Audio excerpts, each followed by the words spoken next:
Hello, and welcome to The Unseen Question.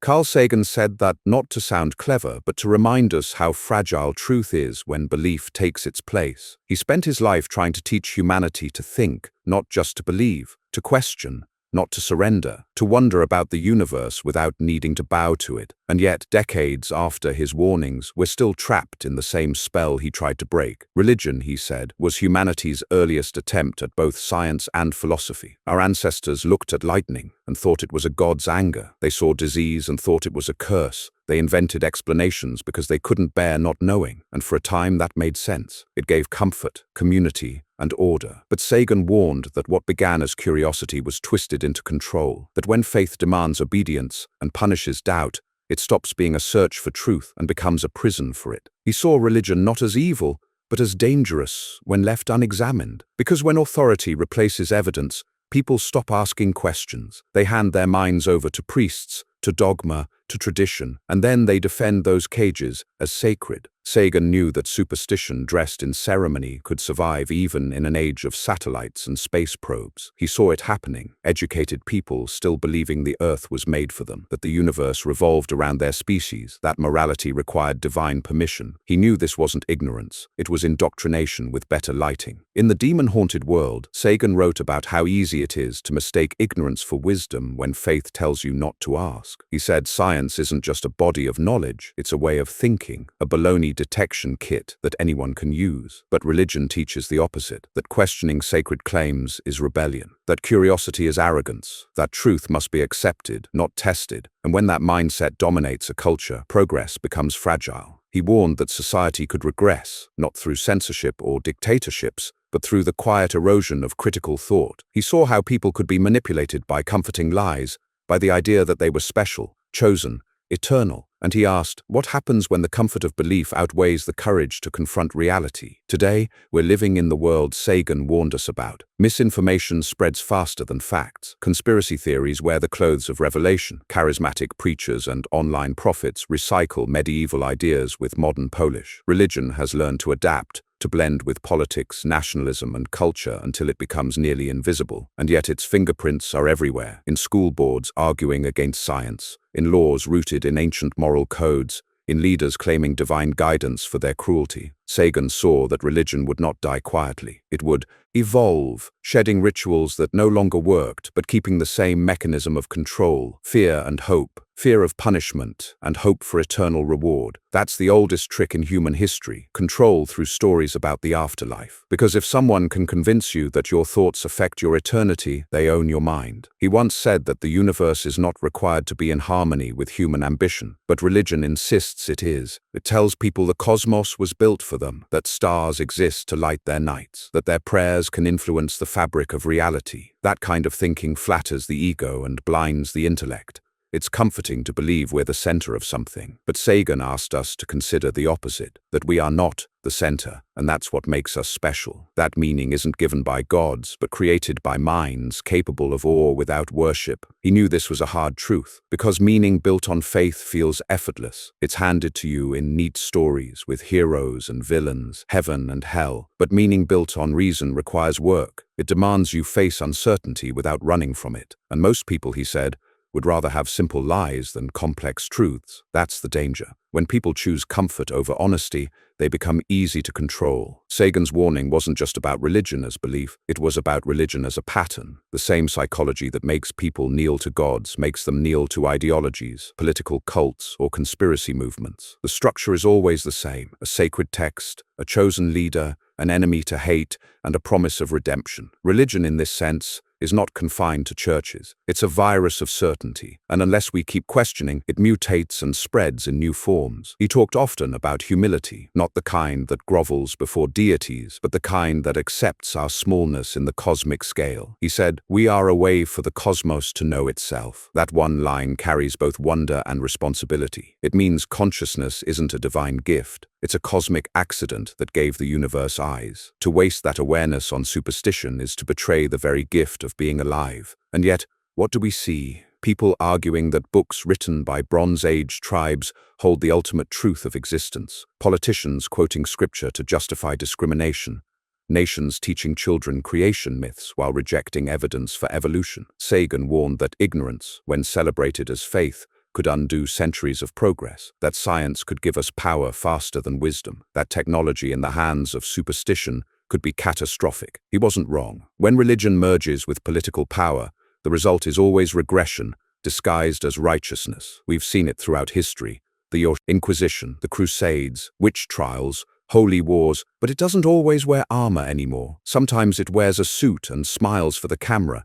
It says family values while banning education. It says freedom while policing belief. It says love while enforcing hate. Sagan warned that the real battle wasn't between science and religion. It was between knowledge and ignorance, between curiosity and submission, between those who seek evidence and those who worship authority. The tragedy, he said, is that many believers are not malicious. They're simply taught from birth that faith is a virtue and doubt is a sin, that emotional conviction is stronger than empirical truth. And once that idea takes root, it spreads quietly, from parent to child, from pulpit to parliament. He understood the emotional side of belief. He didn't mock it. He knew that humans crave meaning and connection, and that religion fills that void easily. But he also knew it comes with a cost, the surrender of skepticism, the willingness to accept comforting untruths over inconvenient facts. He urged people to build their sense of wonder on reality itself, the birth of stars, the chemistry of life, the vastness of time. He said the real miracles are already here. We just need the courage to see them as enough. And maybe that's the hardest part, because faith tells you that you are being watched,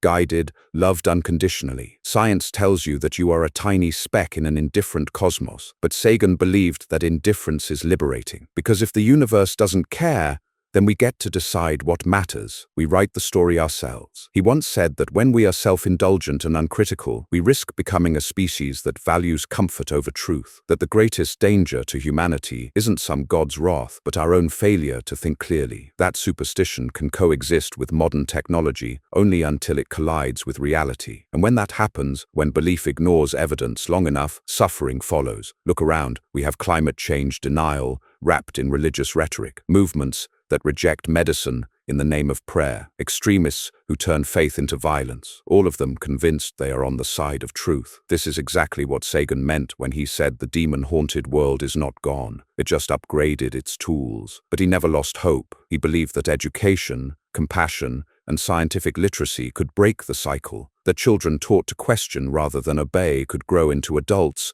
who seek evidence, not approval. He wanted humanity to grow up, to outgrow its myths, not by destroying them, but by understanding them. He saw myths as our first attempts at understanding reality, not as eternal truths. And he said the way forward was not to mock the past, but to learn from it. His message was both simple and radical, that wonder and skepticism can coexist, that awe does not require belief, that mystery does not mean magic. He showed that you can love the universe without worshipping it, that you can be moral without commandments, that you can be humble before existence without kneeling to imaginary masters. And yet we ignored him, because his message was harder to sell than salvation. It didn't promise eternal life. It promised responsibility. It didn't offer certainty. It offered curiosity. It didn't soothe fear. It challenged it. And for most people, fear wins. But every time someone chooses to question, to think, to seek evidence, Sagan's voice echoes again. Every telescope, every lab experiment, every honest conversation about truth over belief, those are his legacy. His warning wasn't a prophecy of doom.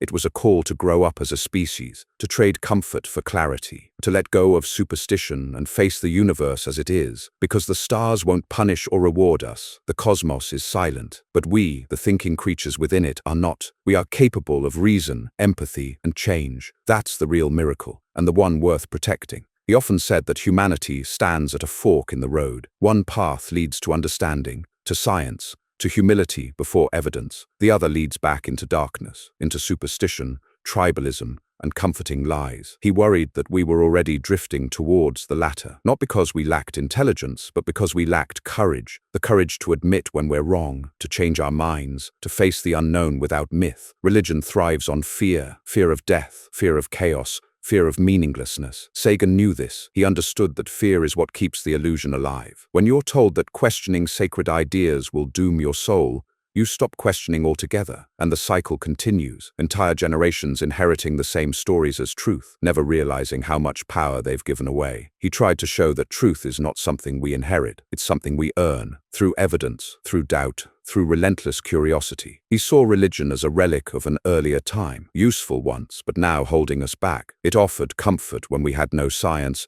guidance when we had no knowledge. But now, with what we know about the cosmos, biology, and physics, those same myths become chains rather than wings. He wasn't trying to destroy faith, he was trying to elevate humanity beyond needing it. He wanted us to grow past our imaginary parents in the sky, to take responsibility for our own morality, our own future, because he saw the danger of what happens when people think they are acting on divine orders. History is full of those who claim to serve God while serving only power, and that was one of Sagan's deepest insights, that religion often disguises the human lust for control as divine command. Priests, popes, imams, gurus, all claiming to speak for the creator of the universe, while demanding obedience, money, and loyalty. If you strip away the robes and symbols, what's left is politics in sacred language, control dressed up as faith. He asked a simple question: if a God truly existed and cared about truth, why would he make it so fragile? Why would he require blind belief rather than honest inquiry? Why would eternal salvation depend on geography, on which book your parents handed you? Those questions aren't blasphemy, they're sanity. And Sagan wanted the world to see that sanity itself was under threat from the institutions built to protect belief. He often said that science is not perfect, but it corrects itself. Religion, by contrast, forbids correction. It calls revision, heresy, and rebranding revelation. When evidence contradicts dogma,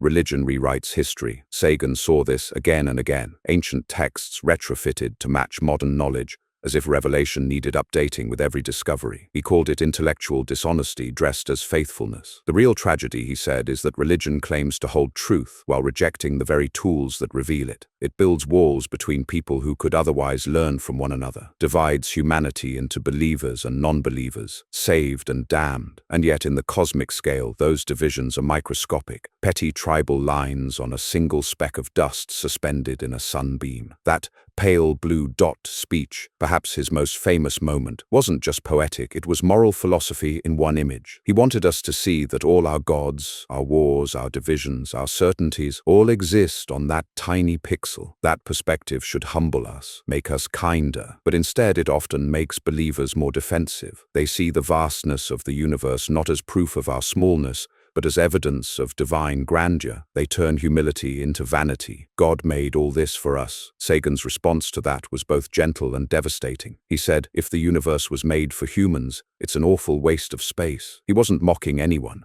He was exposing the absurdity of human ego dressed as theology. We built gods in our own image, jealous, vengeful, proud, and then called it humility to worship them. He warned that the longer we cling to those illusions, the harder it becomes to confront real problems. When disasters happen, people pray instead of act. When injustice occurs, they wait for divine justice instead of demanding human accountability. When the planet warms, some claim it's God's plan instead of recognizing their own responsibility. Sagan feared that by outsourcing morality to heaven, we were abandoning it on earth. He also saw how religion can distort compassion, turning empathy into selective love, telling people to care for others only if they believe the same. The language of love becomes the weapon of exclusion. He wrote that when belief defines morality, cruelty can wear the mask of virtue. A priest condemning others may feel righteous because he thinks he's saving souls, but the damage is real, the suffering measurable. And yet Sagan never called for hatred toward believers. He saw them as victims of tradition, not villains. He said we are all born scientists, curious, questioning, but society teaches us to stop asking why once the answer becomes uncomfortable. That's how belief systems survive, by rewarding obedience and punishing doubt. He wanted education to be the antidote, not just teaching facts, but teaching how to think, how to weigh evidence, how to recognize emotional manipulation, how to tell the difference between wonder and superstition. He believed that a single generation of true scientific literacy could change everything, but he also knew religion would fight that tooth and nail, because informed minds are harder to control, and that's the real reason his warnings went unheeded. Religion doesn't just survive on belief, it survives on dependence. It gives people a sense of purpose, even if it's false. It gives leaders influence, even if it's undeserved. It fills emotional voids that society doesn't address. Sagan understood that removing religion from someone's life isn't as simple as proving it wrong. It means asking them to rebuild meaning from scratch. That's terrifying for many, and religion knows it. That's why even today, it remains powerful, not because its claims are true, but because its promises are comforting. You will never die. You will see your loved ones again. You are chosen. Those are emotionally irresistible ideas, even if they're empty. And Sagan's message, we must find meaning in truth, not fantasy, will always sound colder by comparison. But in reality, his message was full of warmth. He wanted people to see that wonder doesn't need magic, that love, kindness, and awe for existence don't require divine permission. He wanted humanity to outgrow its myths, not destroy its sense of meaning. He saw the universe itself as sacred, not because it was created for us, but because it exists at all. That, to him, was holy enough. He often said that science is not just about knowledge, it's about humility. Every discovery opens new questions. Every answer deepens the mystery. That humility, he believed, was the antidote to religious arrogance. Because true awe doesn't claim certainty. It admits ignorance. It says, I don't know, but I want to find out. That simple sentence, I don't know, is where progress begins. But in religion, it's where thinking ends. That's the split Sagan tried to bridge. He wanted belief to evolve into curiosity, not certainty. He wanted humanity to grow comfortable with not having all the answers. He once said that if we're the only intelligent species in the universe, that's an incredible responsibility, because it means that we are the voice of the cosmos, and that voice is fragile, easily drowned out by superstition, division, and willful ignorance. That's why he cared so deeply about keeping that voice alive, through education, through art, through science, through honesty. He believed that if we destroy ourselves, it won't be because of cosmic forces or divine judgment. It will be because we were given the tools to understand the universe and chose not to use them, because we preferred stories that made us feel important over truths that made us grow up. And maybe that's the core of his warning, that the real threat isn't belief itself, it's the refusal to evolve beyond it. Civilization can survive ignorance. It cannot survive arrogance disguised as faith. He once said, science is a candle in the dark. That wasn't just a metaphor, it was a map. In a world filled with dogma, misinformation, and fear, that candle is all we have. It doesn't eliminate the darkness completely, but it shows the path forward. And if we let it go out, we'll stumble back into the shadows we once escaped. So maybe the question now isn't whether Carl Sagan was right. It's whether we still have time to listen, whether we can reclaim the courage to think for ourselves, whether we can replace worship with wonder, and obedience with understanding. Because he wasn't just warning us about religion, he was warning us about ourselves, about our endless hunger for certainty, our fear of insignificance, our addiction to comforting lies. He knew that the universe doesn't owe us meaning, but we owe ourselves honesty. And if there's any legacy worth honoring, it's that, not to repeat his words, but to live by their spirit, to question, to learn, to stay humble before the vastness that surrounds us, to find joy not in being chosen, but in simply being. Carl Sagan warned us about religion. And yes, we ignored him, but we don't have to keep ignoring him. Every time someone chooses reason over fear, evidence over authority, compassion over dogma, every time someone says, I don't know, instead of God did it, that's one more light in the dark, one more step toward the kind of humanity he believed we could become. And maybe somewhere out there, in the unimaginable expanse of the cosmos he loved so much, that would make him smile. Sagan once said that our species needs and deserves a citizenry with minds wide awake and a basic understanding of how the world works. He wasn't just talking about science education. He was talking about survival, because ignorance, when armed with technology, becomes a weapon, and faith, when mixed with power, becomes tyranny. He saw both of those forces gathering long before the rest of us did. He understood that religion was only one symptom of a deeper human weakness, the desire for certainty. People crave answers so badly that they'll accept any story that ends the discomfort of not knowing. And religion, Sagan said, was humanity's most seductive story. It offers absolute certainty without evidence, comfort without cost, and purpose without proof. That combination is almost impossible to resist. He never blamed people for believing. He blamed systems that discouraged them from ever learning how to doubt. Because doubt, to him, wasn't a flaw. It was a feature of intelligence. The ability to say, maybe I'm wrong, is what separates reason from fanaticism. But religion trains people to see doubt as betrayal, to see questions as threats. That's how it keeps its power. He warned that this mindset wouldn't just live in churches, it would infect politics, media, and culture. And he was right. Today, we see blind loyalty replacing critical thought everywhere. People follow political leaders like prophets, treat misinformation like scripture, and silence critics like heretics. The form has changed, but the mechanism is the same. Emotional certainty over rational humility. Sagan called it the re-enchantment of the world, not the good kind, but the dangerous one. He saw people turning away from evidence-based reality because it was too complex, too uncertain, too humbling, so they retreated to fantasies, conspiracy theories, mysticism, self-help cults, all promising simple answers to impossible questions. And just like religion, they sell the illusion of knowledge while feeding the hunger for meaning. He warned us that a society unable to distinguish between fact and fantasy is doomed, because when truth becomes a matter of opinion, power belongs to whoever tells the most comforting story. That's how religion has always survived, not through truth, but through narrative. It doesn't need evidence when it has emotion. It doesn't need reason when it has fear. And fear is still its strongest currency. Fear of death, fear of hell, fear of sin, fear of difference. Sagan saw that fear distorts the human mind. It makes intelligent people defend absurdities just to feel safe. He wanted humanity to confront those fears instead of burying them under rituals and scripture. He wanted us to face the void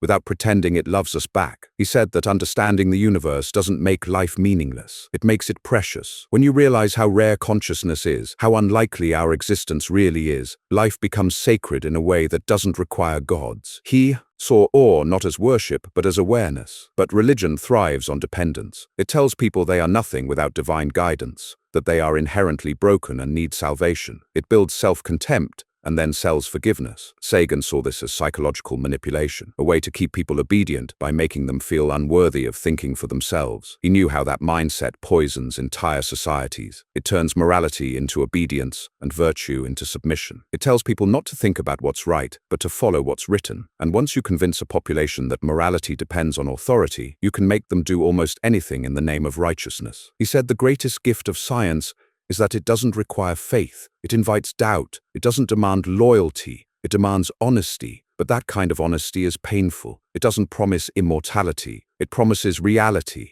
And reality can be terrifying for those raised to believe that everything happens for a reason. That's why Sagan's message never spread as far as the messages of preachers, because it didn't flatter people. It didn't make them feel chosen. It didn't offer eternal life. It offered responsibility, the responsibility to think, to care, to act. He believed that true maturity as a species would begin when we no longer needed comforting myths to behave ethically. He once wrote that, if we crave some cosmic purpose, then let us find ourselves a worthy goal. He didn't want us to drift without meaning. He wanted us to build meaning consciously, through compassion, through curiosity, through love for one another and for the planet that gave us life. But that's not an easy message to sell, because religion offers shortcuts to meaning. It tells you who you are, what to value, what happens after death. It gives answers first, then punishes you for asking better questions. That's why it feels so powerful. It saves people from the hard work of thinking. And yet, thinking is the only thing that can save us. Sagan said that science is not just about telescopes and experiments. It's about learning to doubt authority, to test claims, to follow evidence wherever it leads. That mindset doesn't just build technology, it builds freedom. Because once you learn to question priests, you learn to question kings. He saw that connection clearly, that the same mindset that bows before gods will bow before tyrants. Blind obedience is the common thread between religion and authoritarianism. That's why so many dictators have used faith to justify their rule. They know that if people are trained to submit to divine authority, they'll easily submit to political authority. Sagan's warning wasn't just philosophical, it was political. He knew that democracy depends on skepticism, that freedom depends on critical thinking, and that both collapse when people are taught to obey rather than to question. He said that science and democracy share the same foundation, the willingness to admit error and change your mind based on evidence. Religion, by contrast, is built on certainty, on never admitting you could be wrong. That's why it resists progress so fiercely, because progress requires correction, and dogma cannot survive correction. It thrives only where questions are forbidden. He warned that when societies elevate belief over evidence, they become vulnerable to manipulation, to demagogues, to con artists, to those who promise divine certainty in exchange for obedience. And that warning feels even more urgent now than when he said it. We see entire movements rejecting facts that contradict their ideology. We see the return of religious nationalism, where flags and crosses blend into one symbol of self-righteous power. We see people attacking education because it threatens their sacred myths. The same fear of knowledge that burned books in the Middle Ages now burns trust in science online. Sagan's voice calm, rational, compassionate, would cut through all of this if we had listened. He told us that science isn't cold, it's deeply human. It's the most honest way we've ever found to confront reality without illusion. And he warned that the alternative, living by faith alone, is the slow suicide of the intellect. He believed in our potential, that we could be wise caretakers of our planet, explorers of the cosmos, and creators of meaning without myths. But that potential depends on honesty, and honesty has always been religion's greatest enemy. He said, "Better the hard truth, I say,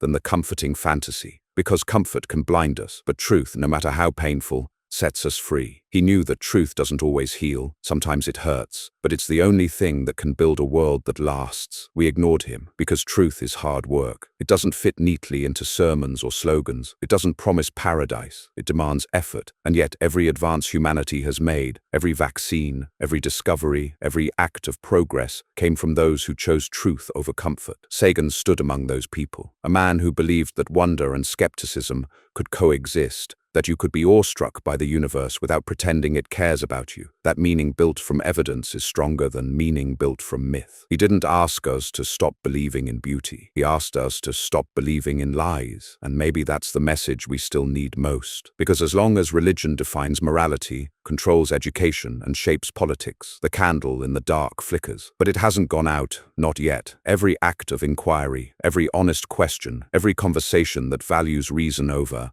revelation, that's the light Sagan fought for. He reminded us that the universe is vast, cold, and indifferent, but we are not. We are warmth in the void, consciousness capable of love, curiosity, and understanding, and we don't need gods to make that sacred. We just need to wake up, to see the world as it is, not as we wish it to be, to stop mistaking comfort for truth and faith for wisdom. Because if we fail to do that, we'll keep repeating the same mistakes under new names. Carl Sagan warned us about religion, but more than that, he warned us about our own capacity for self-deception. He showed us that the real battle is not between science and faith, but between truth and fear, between curiosity and control, between light and darkness. And that battle isn't over. It happens every day, in classrooms, in families, in politics, in private thoughts. Every time someone decides whether to ask one more question or to stop thinking because it's easier not to. He believed in us, not in some divine plan, but in our ability to learn, to grow, to evolve beyond myth. And if there's hope for our future, it's in that belief. Because the cosmos will go on with or without us. But whether our light keeps burning depends entirely on whether we have the courage to keep asking. He once said that the absence of evidence is not evidence of absence. But he also made it clear that absence of evidence is a reason to withhold belief. That subtle distinction is lost on most people, because we've been trained to think that not knowing something means we can fill in the gaps with whatever story makes us feel better. Religion built its empire on those gaps. Sagan called them God of the gaps arguments, the tendency to place a divine explanation wherever understanding runs thin. Lightning, God. Disease, God. Consciousness, God. Morality, God. It's a shrinking refuge, because every scientific discovery pushes those boundaries back, and the gods retreat a little further into the dark. But instead of seeing that retreat as progress, many see it as a threat, because when knowledge expands, control weakens. The moment people realize they don't need divine permission to live moral,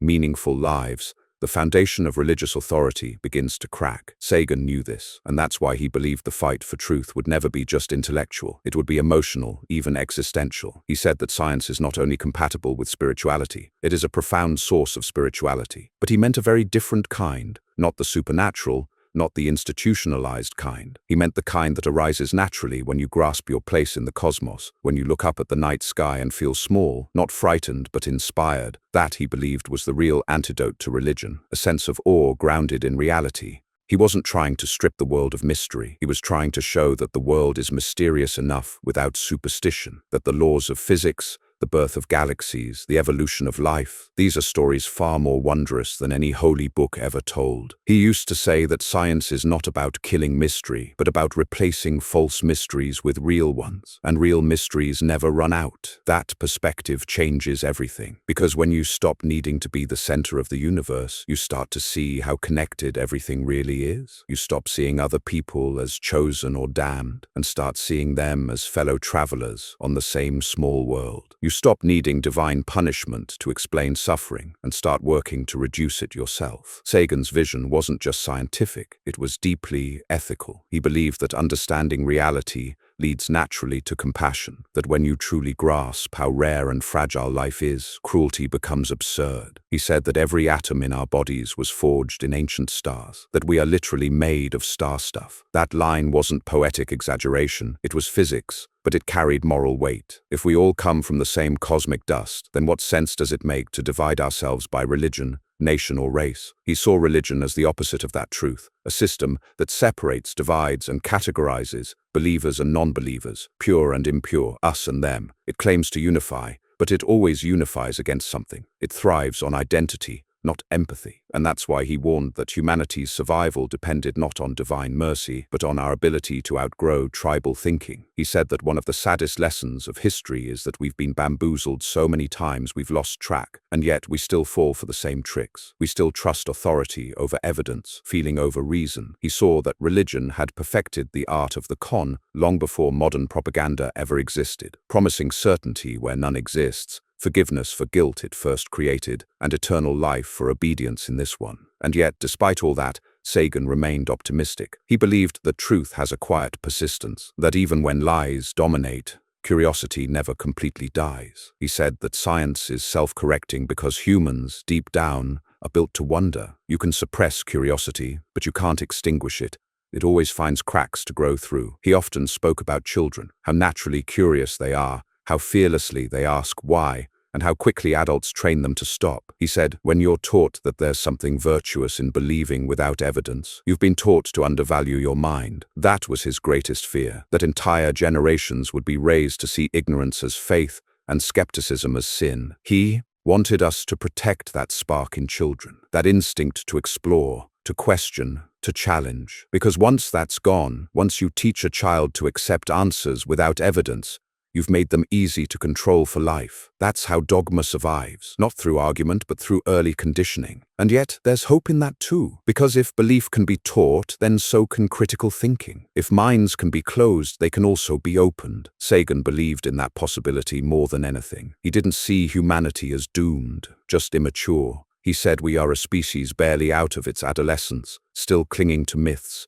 still afraid of the dark, still inventing stories to feel safe, but capable of so much more. He saw science not as cold detachment, but as a coming of age, a moment when humanity finally learns to face reality as it is. He said the universe doesn't have to love us for life to be meaningful. Meaning is something we make, and in that act of making, of choosing compassion, truth and understanding, we become what religion always claimed to make us: moral, enlightened, connected, but without the lies. He once said, if we crave some cosmic significance, we need look no further than our own capacity to love and to learn. That's where his hope was rooted, not in gods, but in people, in our ability to see beyond our fears. It's strange, isn't it, how someone who devoted his life to reason could speak with such emotional depth, how someone accused of killing wonder actually gave it back to the world. He made people look up at the stars not as property of deities, but as family. He made the cosmos feel like home, and maybe that's why his warning still matters, because it came from love, not arrogance. He loved truth, and he loved humanity enough to tell it uncomfortable truths. He believed that the best of us would rather live in an honest universe than a comfortable illusion. We didn't listen, but his words remain, and they grow louder every time faith collides with fact, every time superstition harms progress, every time someone chooses belief over evidence. Each of those moments is another echo of his warning, that ignorance, when sanctified, becomes unstoppable, unless we stop it ourselves. He said that the universe is not obliged to make sense to us, but we are obliged to make sense of it. That's what separates a thinking species from a worshipping one. A thinking species builds telescopes. A worshipping one builds altars. One seeks truth, the other seeks approval. Sagan's dream was for humanity to become a thinking species again,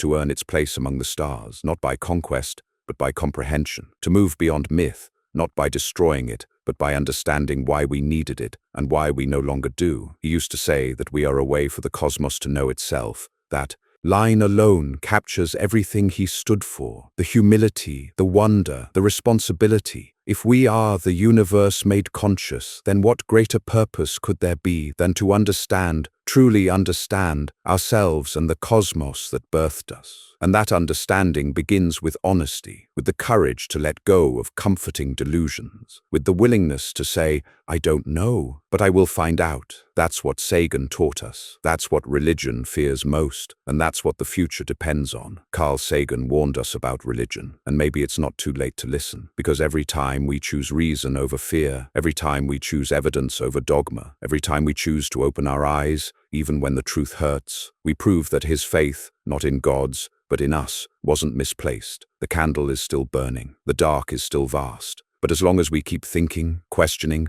and searching, it will never go out.